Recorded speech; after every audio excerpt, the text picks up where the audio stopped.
Netcasts you love. From people you trust. This is Twit.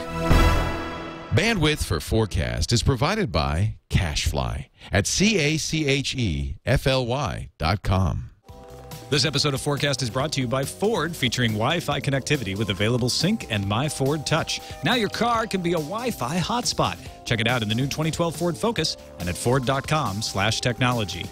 And by Netflix. Watch thousands of TV episodes and movies on your PC, Mac, iPad, iPhone, or TV instantly, all streamed directly to you, saving you time, money, and hassle. For your free 30-day trial, go to netflix.com/twit. What sort of future do you think we're heading for? How will we live as we slip into the 21st century?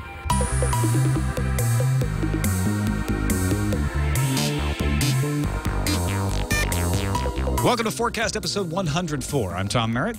And I'm Scott Johnson. And we have done one family episode of FourCast, Scott Johnson, where we had our wives on to host the show. Oh, and then you forget about the one other sort of family one where I had my sister on. That's right. So, we've done this twice. But we have never done a mother-daughter combo until today. Until now. Joining us, Sarah Lane, of course, from the Twit Network. Oh, hi, everyone. Good to be here. And her mom, Linelle Lane. Hey, nice to be here. Thank you guys for joining us. That was really nice of you to agree to do this. This is really fun. I thought it was a nice, this is our last episode before the holidays. Yeah. So I thought having, a little family atmosphere would be cool. I will say that I think at one point it almost was brought up as a, hey, your mom's in chat. It would be fun if she's on FourCast sometime. I think you guys were down at Best or something a few weeks ago. And it kind of turned into, well, would she do that? And I said, well, I don't know. And then I think Tony said, well, what if you were on the show, too? It's been a while. I have been on the show, but not in, at least a year and a half or so. And so I asked Linelle, my mother, and I really thought that you would say absolutely not a chance in hell. And you said, okay. So here you are. Well, I can't imagine being on without you. Right. That would have been weird. But, okay, yeah, I'm here. So Too late to turn back now. Here you're on the show. All right, well, let's start off with one of the predictions from our listeners. This one comes from Staff Sergeant Michael Mugler. I think I'm saying that. It's either Mugler or Mugler in Afghanistan. He says, in your future talks about the government and how people would pick them, why not use our ability to connect with one another to vote on more than just who is in the seats of government? What I'm talking about is, do we still need a House of Representatives? Could we end up seeing a time where we get a chance to vote on every bill on the floor? I know on another show there was talk on what would happen to all the libraries in the future.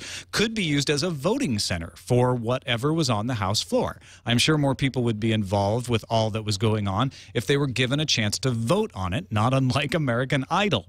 I also think this would take care of the influence that lobbyist groups have on people in the government. You know what? I like this idea. Here's the reason we have a House of Representatives now. So get ready for your history lesson, everyone. Actually, I'm not that well versed, but I will say that for the most part, representation is there because we don't have another way to represent ourselves. So we need a dude or a lady to go into Congress, and they need to represent our district or our state or our whatever, our interests, because there was no better way to do it when this all got started. We are inching ever closer to a time where we have, like you could argue that we have the way now, but more and more, we're getting to a point where, because of just how connected everybody is all the time, we would be able to do this very thing. I think he's right on. I think it'll have a lot of resistance, especially right up front, and probably for a very long time, because some will think that it goes against tradition, it goes against the founding principles somehow of this nation, when really what they're forgetting is, if we'd had this stuff then, we would have started it like that, more than likely. At least that's my take. And I think he's right. I think this is it's a good place to be. Sarah, I know you love talking about politics occasionally. Oh, yeah, it's my absolute favorite subject. No, actually, politics is a great source of frustration for me many times for reasons just like this. You have people that are representing a much larger group of people, and in many cases, people can say it's the lesser of two evils, or the representatives that you end up choosing.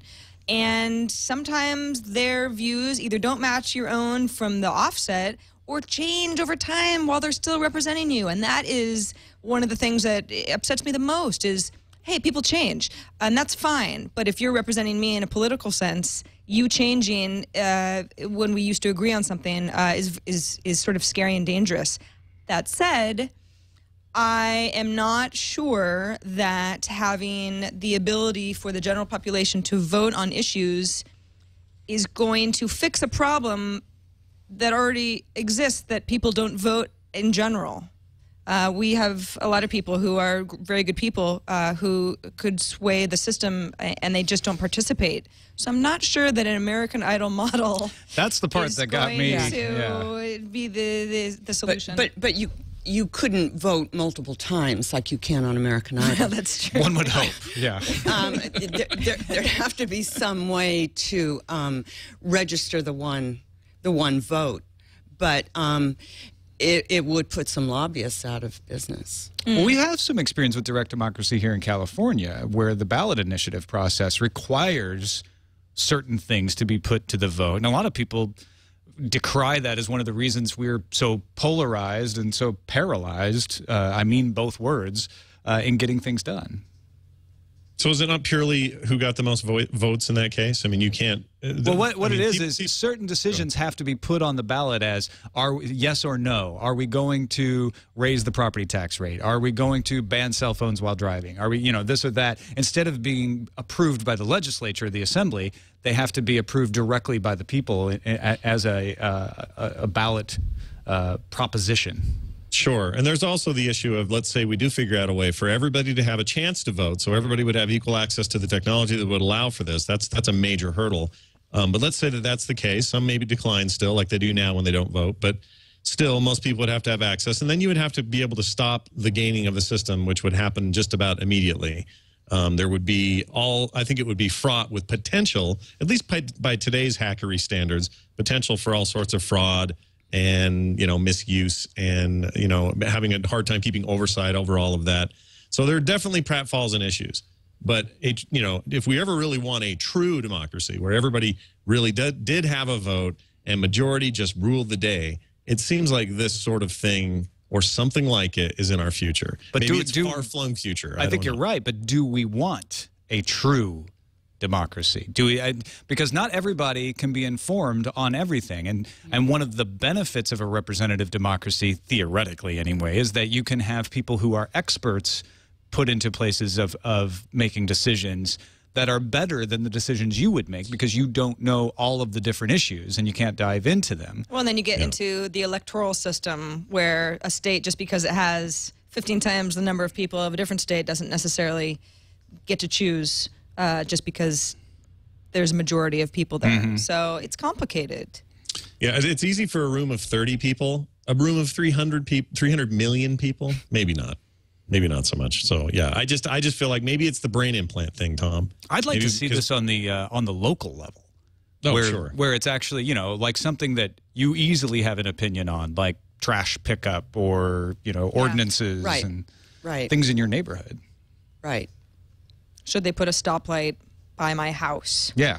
And then the people who are affected by that stoplight can directly vote. I would like to know if on the national level, let's just say, you've got every single person who's of legal age to vote can vote. What would be the percentage of people that would actually participate? Well, that's the problem, right? Yeah. I mean, there's a barrier of participation because of access, which Staff Sergeant Mugler actually addresses here. He says, we could turn libraries into points of access to try to overcome that. Mm-hmm. But then there's just interest. Yeah.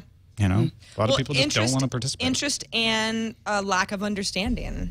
I think a lot of people, they're not necessarily going to say, I don't get politics, but if you don't understand exactly what you're voting on, you're much less likely to participate because you don't want to vote on the wrong thing. Yeah, I wonder if that old excuse would finally go away, though, of my vote doesn't really matter. I'm just a drop in a bucket, and even then, it doesn't count anyway because they've already done this whole the way our caucus system works and everything else. It doesn't matter what I would have voted for because that all happened without me. If you said, well, no, that all can now happen with you, I wonder how much, or at least what percentage of people would then get informed and would then get involved and get excited and get motivated. I don't know. It'd be an interesting experiment if we sort of try it without screwing everything up. It doesn't pay you to get involved. A lot of people get involved because they like to or because it is their job. That's why we have lobbyists. But when you're a busy person working 9 to 5, and you're working outside of work a lot, checking your email on your phone and always trying to find out what's next on your project management list,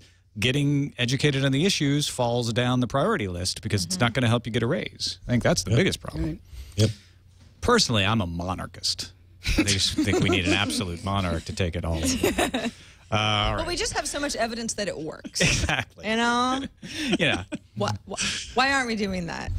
Let's move on to our short-term predictions. By the way, folks, though, if you want to send us an email, by the way, Staff Sergeant Michael Mugler, thank you for your service, and thank you for your email to fourcastpodcast@gmail.com. That's where everybody can send them or post them on our blog, fourcastpodcast.com. Short-term predictions. These are things you think will happen sooner rather than later, maybe in the next few years. And Sarah, we'll start with you. I have your old prediction from the first time you were on the show. Am I not supposed to know? Well, I can tell you or not. Your choice. I know that this won't be the same because it's something that I have just been thinking about more recently. So for the purposes of fun, you could tell me what I predicted. You predicted we will see a pullback from tech to eliminate distractions. Aha, yes. That's actually something I still think, well, I actually think people are participating in that now. I don't think a lot of people are, but yeah, that's actually something I still think in the next 5 to 10 years, we're going to see colonies of people who purposely stay away from all of this stuff because it has spawned too many negative behaviors in people, especially with kids growing up and parents having had their children, let's say on Facebook since, well before they were legally allowed to be type of a thing. I'm not saying that technology is bad and that people should be worried about it. I see that sort of commune, no tech type of thing going on. Mom, you're agreeing with me? Yeah. So, in other words, in other news, the Amish have a huge influx in membership, is what you're getting. Right. Well, yeah. I can remember the letting a television into your room.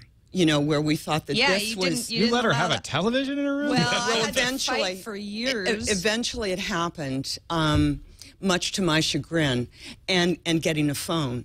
And just all that, to think about if you'd had texting and cell phones at that time. Right. Which we're talking, what, 7th, 8th grade? Well, you put a computer in a kid's room and they have a telephone and text message. All that stuff's on the computer. Right. They have more than you could, television and everything. It would have been easier to keep track of you.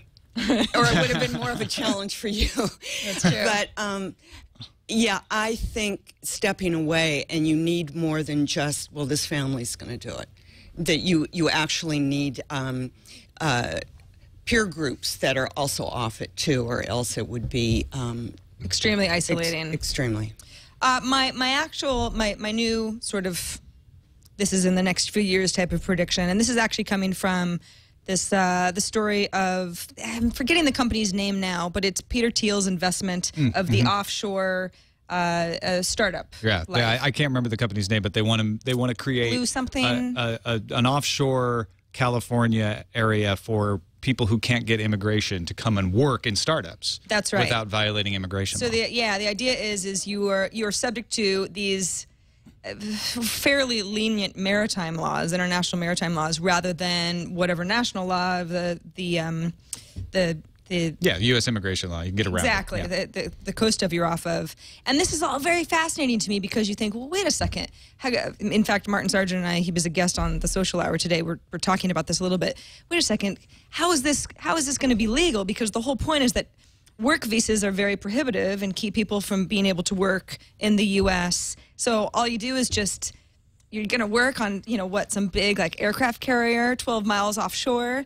Well, yeah, legally, if they can do it, they will do that. I guess to me, it's a proof of concept that if you can have people working offshore on anything, these are tech startups we're talking about right now, but it could be anything as long as you have the materials, electricity, internet access, etc.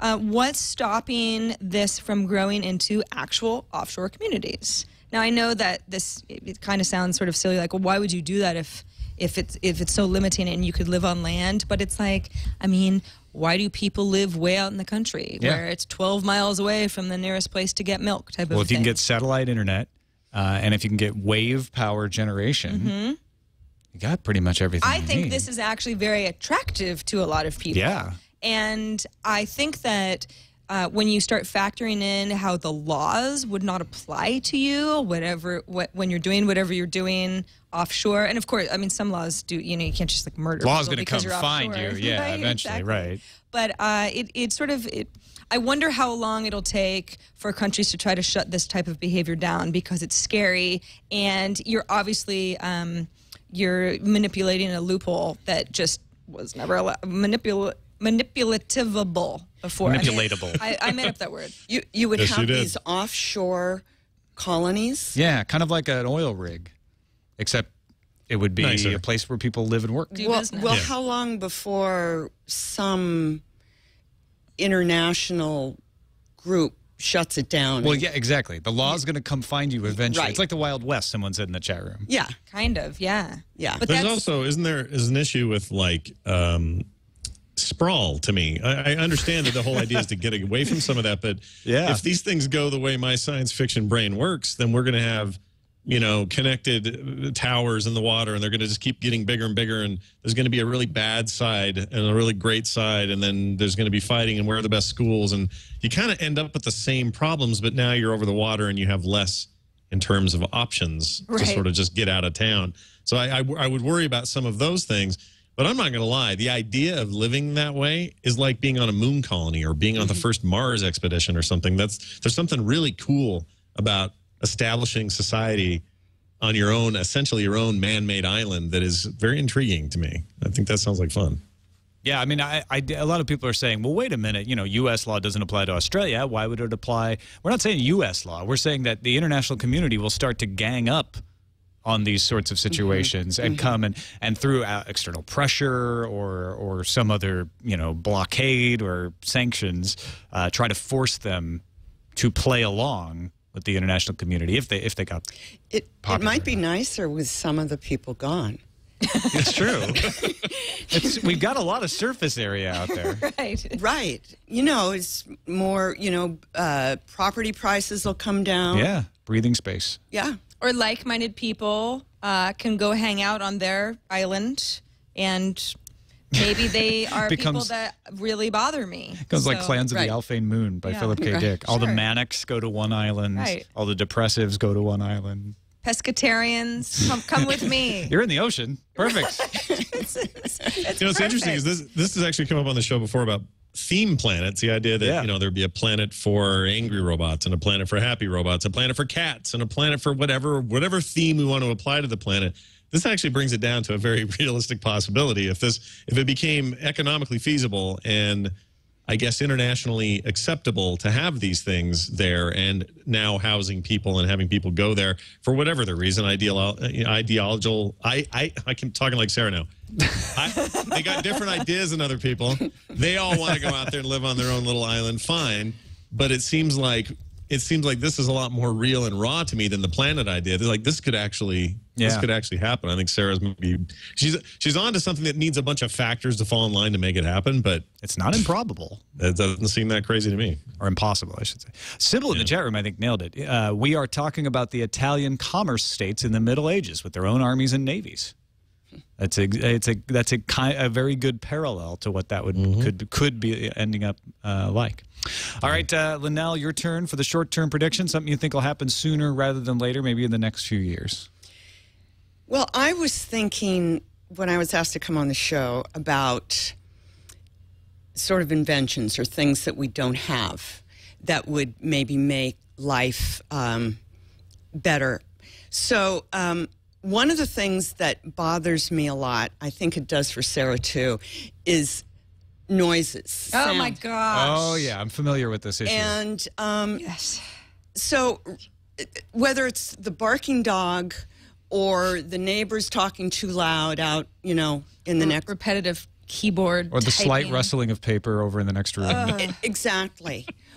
Or just the annoying coworker. That's me. Rather than sort of noise-canceling headphones that kind of take it all out, you'd be able to identify the unique sound wave. You know, like scratches on a record that you can kind of take out of the recording, and completely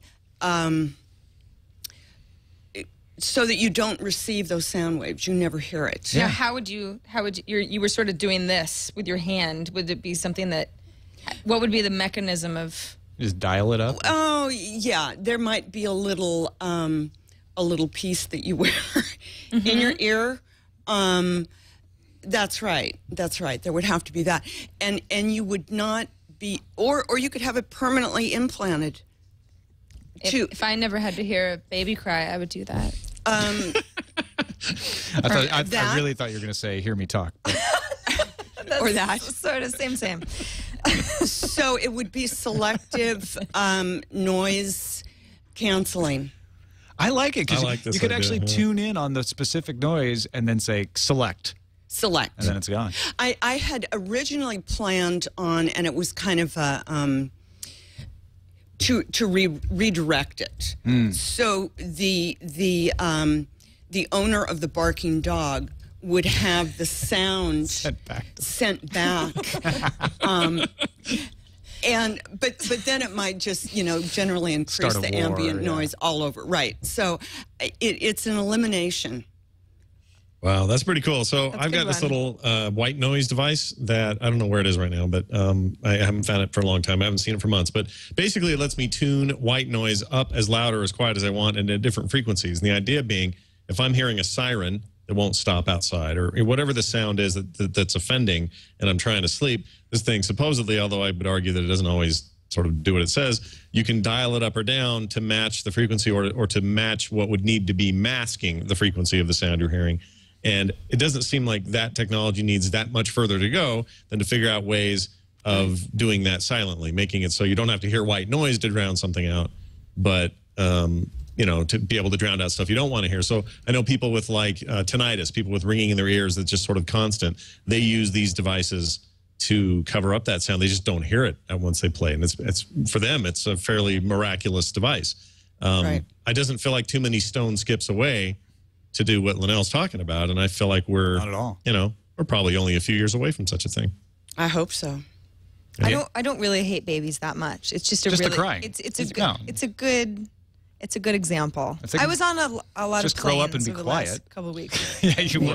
I'm sure Sarah never cried when she was little, right? Never. No baby crying. Never. Yeah. Okay. See, so I mean, it would have sucked, right? Yeah, I wouldn't have wanted that. Right. Yeah, exactly. I just feel bad for people whose babies cry. All right, let's take a quick break and thank our sponsor, Ford and voice-activated sync. Got a chance to drive around in the Ford Focus last week. Take a look at what we found. I'm Merritt here with the 2012 Ford Focus to take a look at sync with Wi-Fi connectivity. You can turn this entire car into a rolling hotspot, so all the passengers have Wi-Fi for all their different devices. Pretty cool stuff. So if you've got a BlackBerry phone, you can just actually tether your BlackBerry via Bluetooth, or you can get one of these wireless access cards from a carrier. Now, in some models, the USB port may be under the radio or in the glove box. In the 2012 Ford Focus, it's right here in the center armrest, and I'll just plug it right in.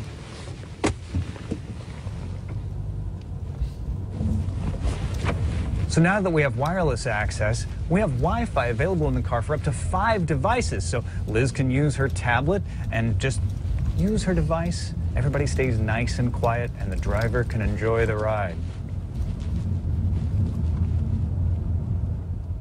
So that's a look at how Ford Sync with My Ford Touch featuring Wi-Fi connectivity works. It's available on the 2012 Ford Focus, and you can find out about all the Ford technologies at ford.com/technology.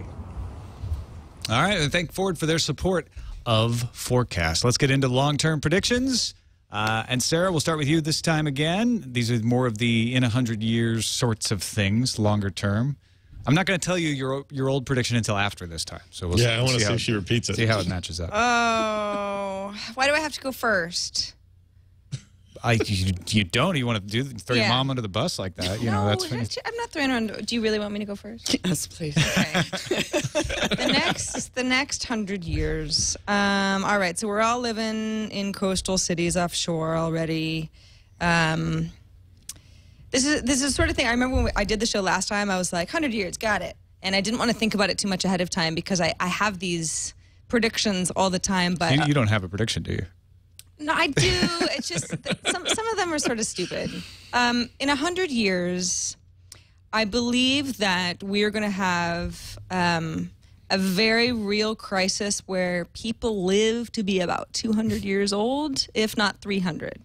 Right now, I mean, people are living longer and longer. Obviously, we have more and more illnesses and diseases that are cropping up that didn't necessarily affect people before, but I think that the medical advances are going to continue to leapfrog over the disease setbacks.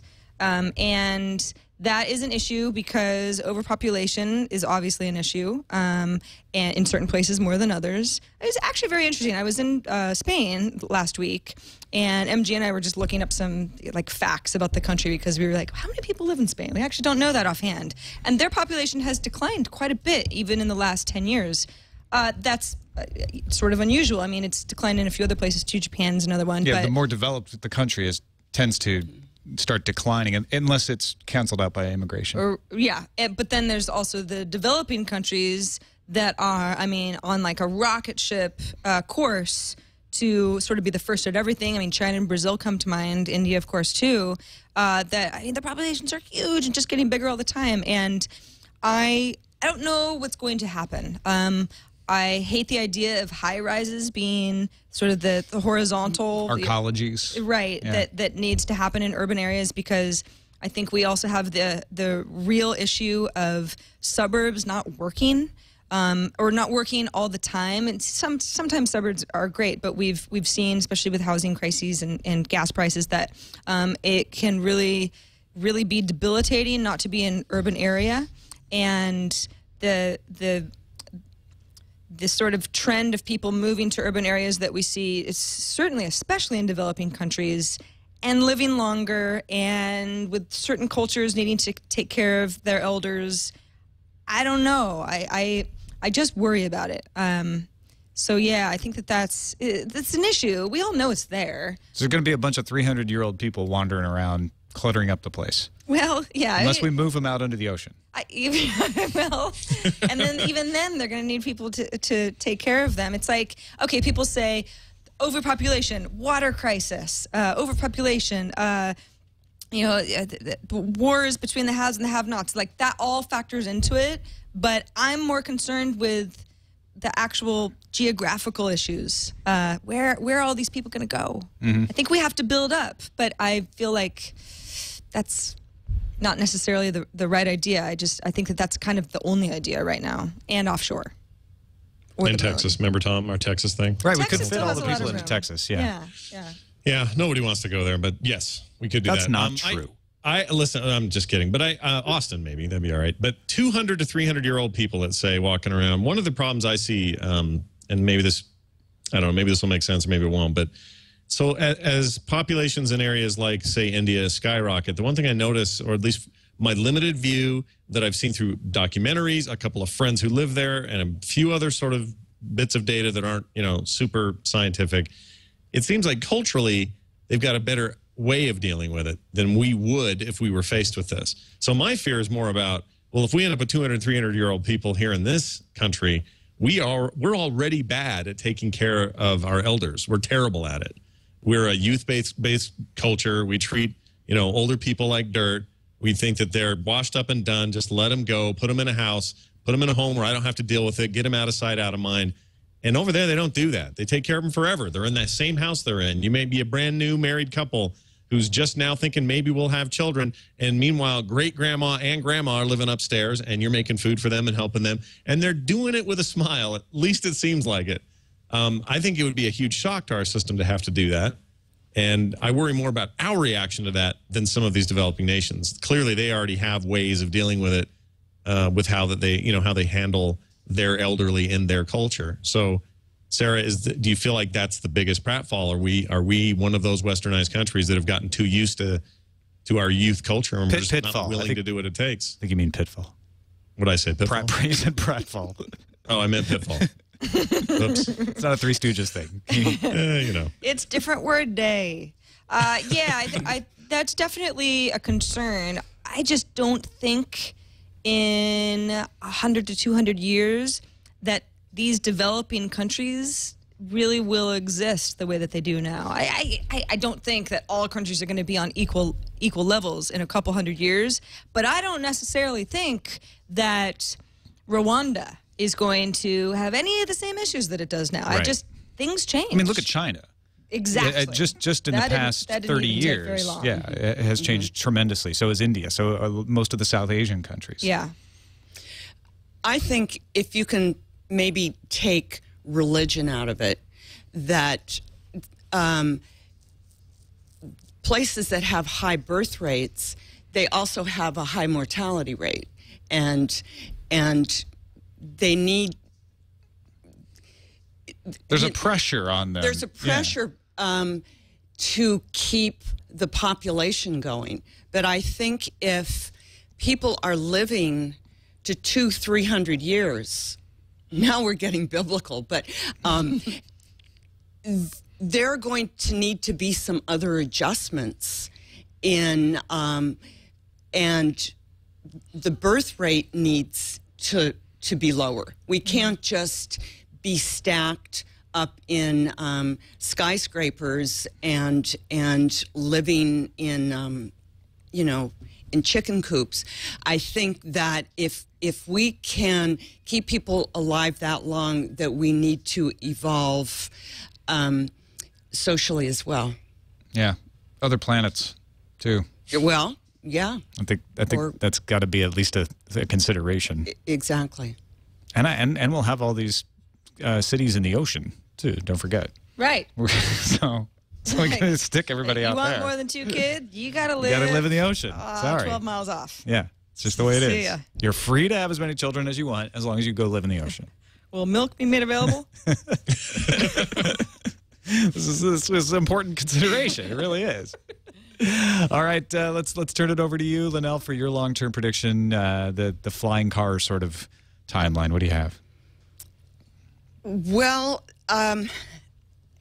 what I had thought of was, and this isn't that far out there, but it may take a while. In the way that you have a calculator, and then you get your result, in running a tape, you could do that for thought. You could download all your thought and remember what had been, or even thinking things through. See your thought process. That's interesting. You could see your thought process. What would be very dangerous is if anybody were to hack into that. Mm. Yeah. Which is, I thought it was a good idea until I thought of that. Even when you, why did I go to this room? Like a quick rewind. Oh yeah, I went. 30 seconds skip back. Exactly. Oh, it's a little bit like a rewind, like a DVR. Miss that, or wait a minute, what was I doing out here in the kitchen? You could go back. Can you fast forward too? When you start just thinking along a bad line, you're just like, you know what, I need to get out of this. Well, you might. Yeah, you might. That'd be cool. Because I think sometimes we're ahead of ourselves. Physically, then. Or our mind is a step ahead of ourselves, so we could actually get there. So it would be a way to rewind, and if that much is being recorded, you could actually print it out wirelessly. Nice. Ooh, I like the bonus feature there. The idea that we could create a device, a technology for people with short-term memory loss. who suffer from that. I know people I know someone who's been in a car accident and he cannot remember anything for the last 10 minutes, and it's this perpetual 10 minutes. Oh, wow. He can never seem to remember. It's like Memento. He would love it if he could just, and he would love it if he could just sort of go, what was I doing? Oh, that's what I was doing. And essentially we give him his memory back. Like this would solve a huge problem for people who have this as a natural disorder, those who've gotten it from injury or whatever. And as, you know, as my mom gets older, I would love her to have some short-term memory help. She's, you know, she's getting there, and she's not, you know, we're not talking about full-blown down the road Alzheimer's patients or something, and maybe that would help them too. But the bottom line is this is maybe a way. Well, maybe this helps Sarah's prediction further along. Maybe we don't want it necessarily, but yeah, being able to go back and say, what the heck was I just doing? I mean, we do this now. I get so busy with stuff. Yeah. Like, what was I going to do? Oh, I'm supposed to show up for FourCast in 5 minutes, and you know. Just bring it back like that would be awesome. And that way, who cares if it gets hacked? All they're going to ever see was, oh, I was going to come in here and pick up that box. It's not going to be, oh, I killed a guy in Reno in '74. Unless it's you not did. going to be, well, sure. I like it. Unless you're thinking your thoughts could be useful to others, you know, premeditation. You could choose to share them in that way, yeah? I just feel like, don't you ever, does anyone else ever, let's say you're thinking about, okay, like a song that you don't like is an example of something that's what I want to fast forward. Right, Yeah. like that's like something that we all have where it's like, oh, I really need to stop thinking this. But every once in a while, I'll even, let's say I'm trying to go to sleep and my mind is kind of racing, and it's like, I'll say, okay, now I'm not going to think about what I'm thinking about right now. And the more I don't want to think about it, the more I think about it, and it becomes this sort of like crazy war with myself, and it's really uncomfortable. That would be a weird thing to look at, you know, as some sort of a transcript. Well, maybe you could have thought counseling. Maybe. Delete. That would be awesome. Yeah. It's sort of like Eternal Sunshine. I'm It's loving Spotless the Mind. thought DVR. The Lacuna This is Court. great. Or, you know, where you're out having a great walk and you realize that you've come up with a really good storyline with dialogue, and then the thought of having to write it down is just too much. You just zzz, and it comes out. Yeah. It can come out in a printout. You'd have to train it. Like speech recognition gets trained. Exactly. Yeah. And there's some things, I think, especially like emotions, that aren't necessarily verbal. There might be a way to mark up to indicate those sorts of maybe things. images, Yeah. maybe artwork. Brain Colors, moticon. brain emoticons. just a smiley face. Feeling yellow. I'd be afraid I'd look at my thought pattern and go, that's the way I think? Yeah. That's dumb. Right. Like, that's not logical at all. Be like WikiLeaks. Yeah. Look what Tom is thinking. This is awful. Look how He's a disordered his bad brain person. is.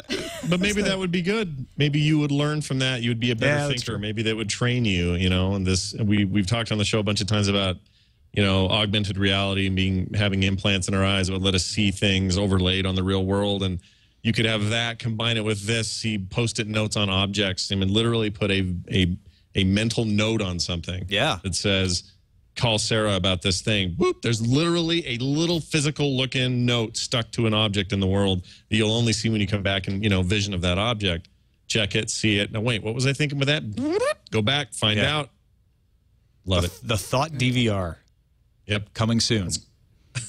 Well, we're within 100 years. Sure. You know, Sarah, we didn't mention your long-term prediction last time was we'll all speak one language. Oh, yeah. I still, well, I don't actually hope that happens because I love languages, and it's kind of a fun hobby of mine to study one or two at a time. Never with any success, but I still find it interesting. But I do still think that we're headed in that direction. We're all going to speak Mandarin, folks. Well, yeah, I don't think it's going to be English. No, I don't think so either. Give us English 100 years. is what Latin was in like the years 500, Sure. 400. So it looks like it'll last forever. Well, and I remember it won't. when my mom, Linelle here, sitting next to me. I remember when you told me, you know, when you got out of college and we're traveling through Europe, it was like everyone spoke French. That was always the second language that everybody would learn. Right. If there was a country, I couldn't speak Spanish or German, but everybody could speak French. So I can't imagine that being the case now. That's because interesting. I've only known getting by with English, where, you know, sometimes people be sort of reluctant, but they know it. They know it well enough. More than they would French, unless you're in France. All right, let's go to the crazy ass predictions now. Really far out there forecast, and Linelle, we'll start with you this time, since Sarah expressed reluctance about going first. We'll just swap. We'll change it up. Crazy ass.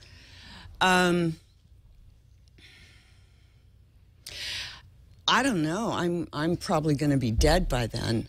Well, the crazy doesn't have a timeline, so it could be 2,000 years, or it could just be something like really crazy and unlikely. So you can go lots of different directions. Well, it would be time travel, and that's outside of time. I actually, I'm not that interested in traveling forward, but to travel back, and so that would be the. You want to be a time tourist, don't you? A time tourist. So yes. what era would you choose? I mean, if you could at least just either choose one or the first one. I'd like to go back to the American West before all of this was settled. To you know, like Cowboys and Indians? Kinda. Or before that? Maybe before that, without the strife of Cowboys and Indians. Right. Yeah. Of seeing, you know, the West. Just Indians. Just the Indians. That's yeah, right. just Indians. Right. They were chilling. Well, they were fighting each other. Prediscovered America. Prediscovered America. I would. You know what? That's so funny. If I could go back in time, I always say the Old West, but I want to go right in the thick of it. I want to be where there's saloons. I want the myth of the Old West is what I want to visit. Yeah. I'd probably be disappointed. I'll get there and go, oh, it's nothing like I thought. But I love that period, and that would be what I'd pick. For sure. It would actually be pretty harsh, I think, and you know, people died young, but a lot of tooth decay. A lot of tooth decay. Bad food. But I think San Francisco at the time of the gold rush, you know, the Barbary Coast, and yeah. I've always wanted to. When I think about time travel, I want to go forward and see how things turn out. Sometimes, but I also want to go backwards, and I either want to go to Roman Britain, just to see, because we know so little about what it was really like, just out of curiosity. And but I'd also like to go back to the 30s or 40s. Why the 30s? Just because it seems cool. And I you know what? I kind of want to disabuse myself of that notion, because you know, I have grandparents who told me, yeah, it wasn't really that. A lot of depressed different. people in the 30s. Well, not the Depression era 30s, but the kind of the 30s into the 40s, jazz music. You know, that black and white. Yeah. The world was in black and white back then, right?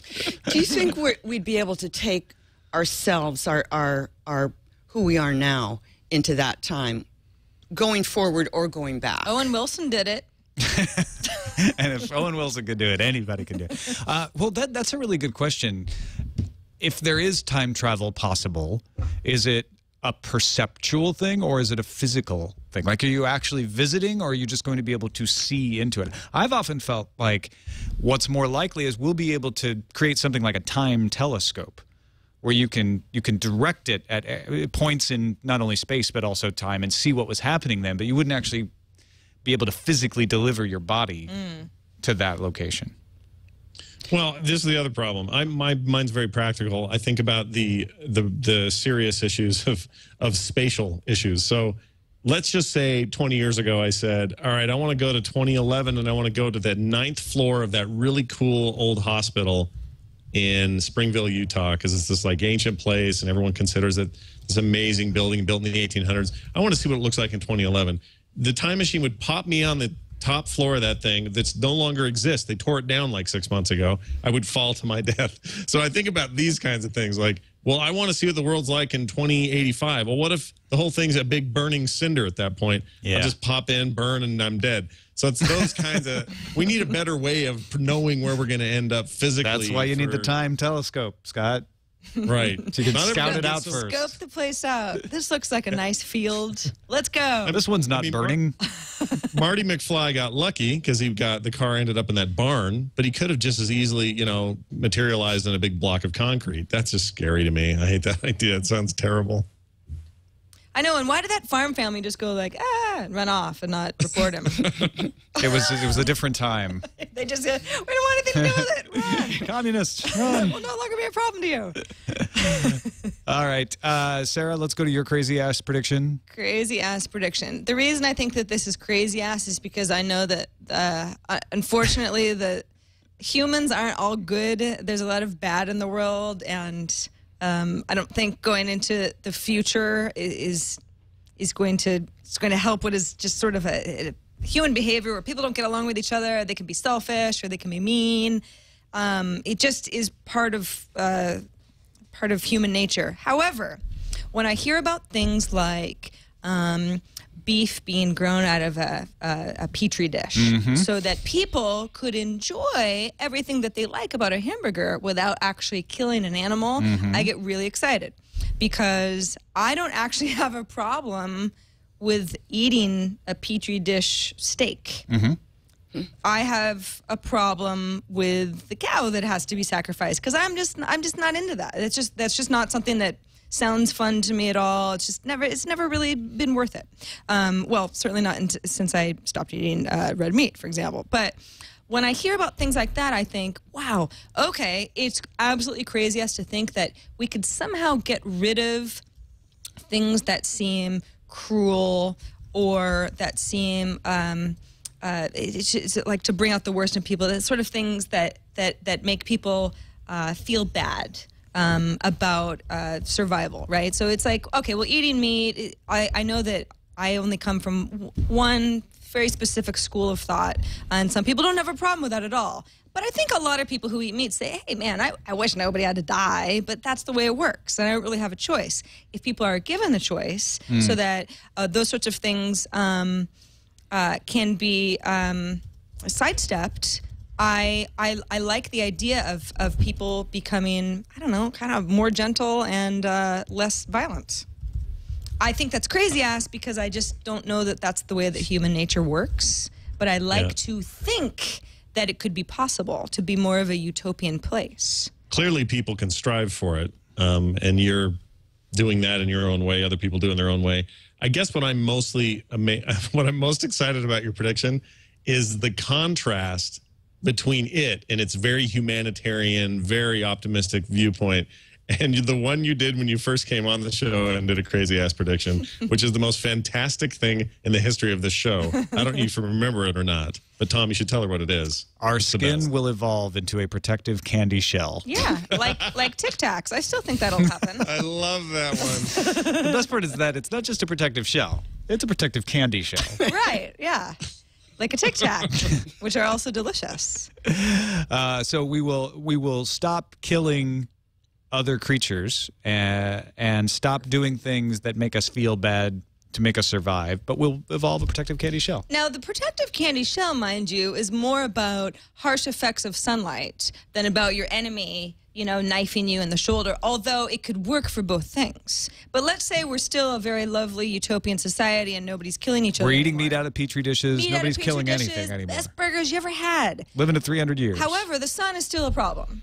The sun is not going to be part of this utopian society because the sun is just because our generation screwed it up for everybody. That's right. What about instead of having a candy shell, it was like those glasses that, when you go outside, they darken for the sun, so that based on the light, your what is it, melanin? Yeah, the pigment in your skin. The yes, melanin. would protect you.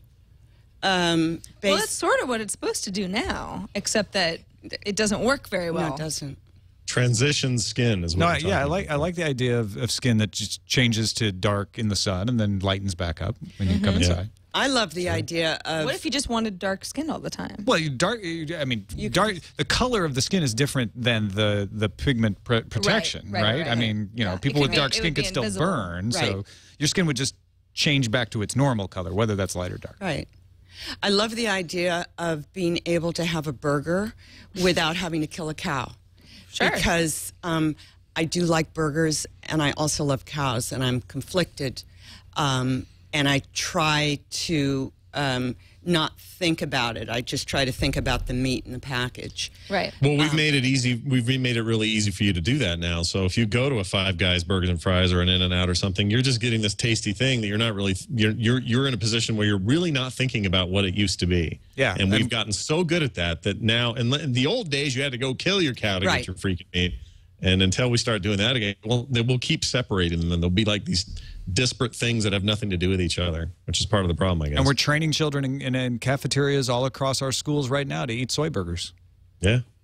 So what would we do with cows? Would we just have them as pets, or just kind of...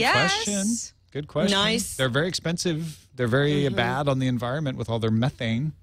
So probably wouldn't want to breed them as much. Right. Yeah, they'd be more collectibles. Utopia is complicated.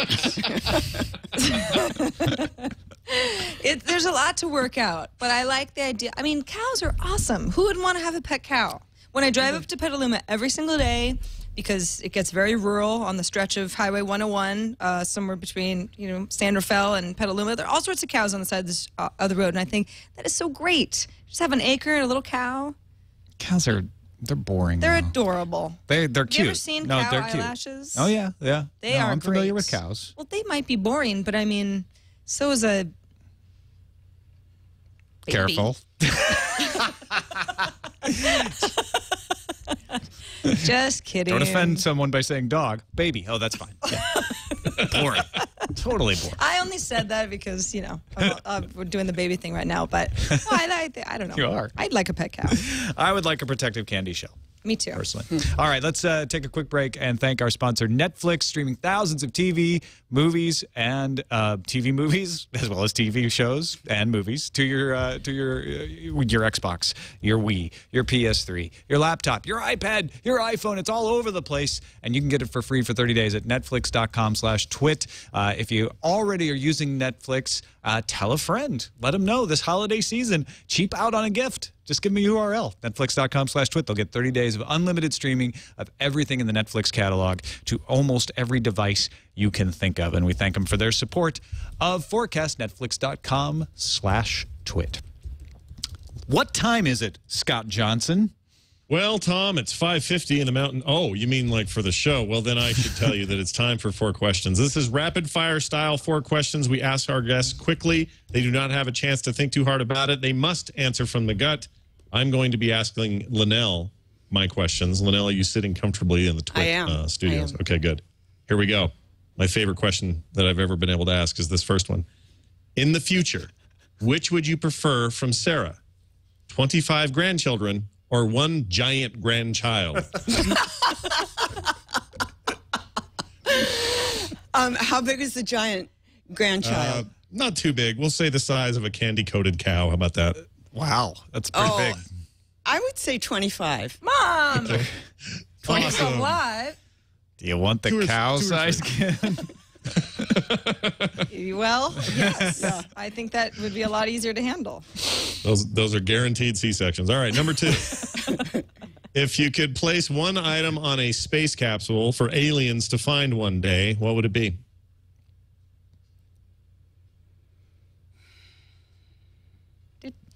Yeah, it's a tough call. TikTok. One thing. Just one thing for the aliens to find. The giant grandchild. They open the space capsule. The giant grandchild. And they find. Sacrificed for the future. That's right. You're not supposed to think. You're just supposed to answer. Jeez. It can be silly. Stop thinking. A cat. A fuzzy cat. Perfect. With life support and everything, obviously. Oh, well, of course, yeah. The cat could be like, here's the best representation of what we've got. An ambassador from our planet. Right. Wow. And then third, when soccer is banned in the year 2045, what will be the world's new favorite international sport? Baseball. Good answer. Perfect. It's a great answer. That is our goal. Because Japan and the United States love it. That's right, Japan and then the world. Which planet in our solar system would you rather live on, assuming we made it habitable for humans, and this one was no longer livable? Venus. Oh, very nice. We'll be on Mars, Tom and I. It's nice and cloudy on Venus, and it's terraformable. And it's full of love. Well, that's the planet of love. That's true too. Dude planet. There you go. Hey, Venus.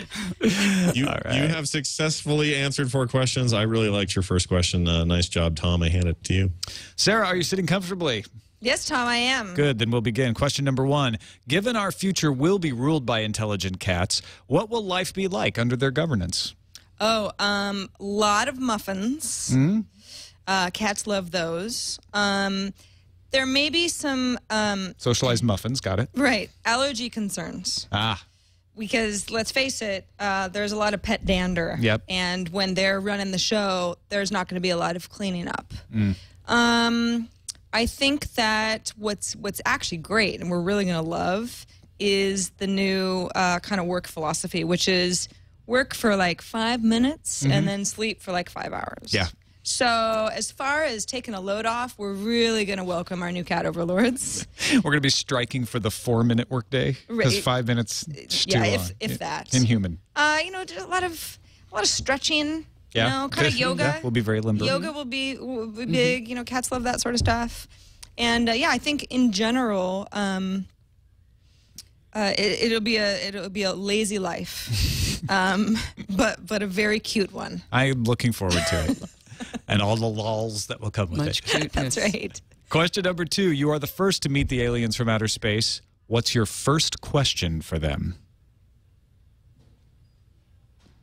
They land in your apartment. MG's not home. And you aliens come up and say, hello. What do you ask them? Can I come with you? That's probably what I'd ask. Where you going? Let's go for a ride. You got here. Nice Where ship. are you going next? I want to go.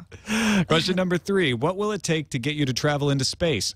You kind of answered that just now. An alien showing up in your apartment. What will it take to get you to travel into space? Wine, chocolate, something else?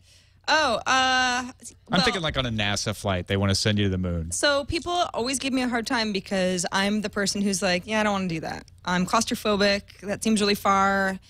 Even if Virgin Galactic could get me up for less than 200,000, which is what they're quoting right now. Our new Virgin Galactic flight with complimentary wine, chocolate, and kittens. I could get that at home so easily. In space. At the corner space. store and in space. Floating kittens. Floating kittens. Zero gravity. It's like if an alien's like, we've got a planet, it's awesome, want to come, that's different. Going up into space simply to sort of be there and look back at Earth really far away is sort of like the anxiety I get on planes times a million. I think that if it was free, it would be a really hard decision for me to make. And if I was paid, it would be an easier decision for me to make. So they need to pay you. Money. Okay, got That's it. the answer. Question number 4. When you wake up from your cryogenic sleep in 1,000 years, it's the year 2111, what will you do first? Eat Petri meat.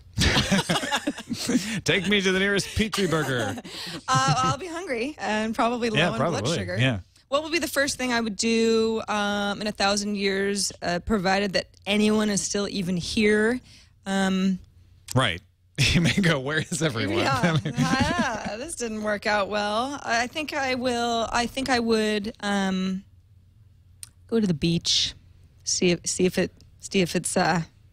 still there. There's probably a Petri burger stand at the beach too. Right. Yeah. Yeah. Why not? Kill 2 birds. Well, don't kill any birds. We don't need to. Maybe I would go to the movies. Oh, What's out? Yeah. If it's summer, right? Let's see the new Mission Impossible. What's the Mission Impossible 312 is out. Yeah. Come on, see crazier gadgets than ever. All right. Well, that is the end of 4 questions, and that is the end of our show. Thank you both so much. Thanks for having us. Linelle, it wasn't that bad, was it? No, it wasn't. Oh, Thanks. good. You were great. Thank you so much for being on the show. You have good predictions. You're smart. The chat room loved you. Well, thanks. Thanks for having me on. It's been fun. This was really fun. And Sarah, of course, thanks to you, too. You can find Sarah's shows all over the Twit network. iPad Today, The Social Hours, Tech News Today. I'm not forgetting any of them. No, I don't think so. That's it. So check those Except out. my invisible shows. Right. You'd need to be hard to find. Different dimension to see those, but they're if really you're out good. of phase, check out her invisible shows. Scott Johnson, anything for you to plug before we get out of here?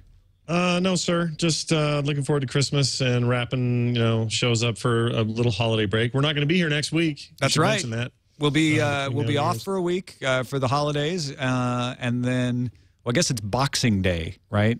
Next week. So we'll be off for Boxing Day next Monday, because we will be boxing, and then I'll be mostly sparring, but not really. Yeah, well, we wear the little Olympic helmet things. We don't do the full on.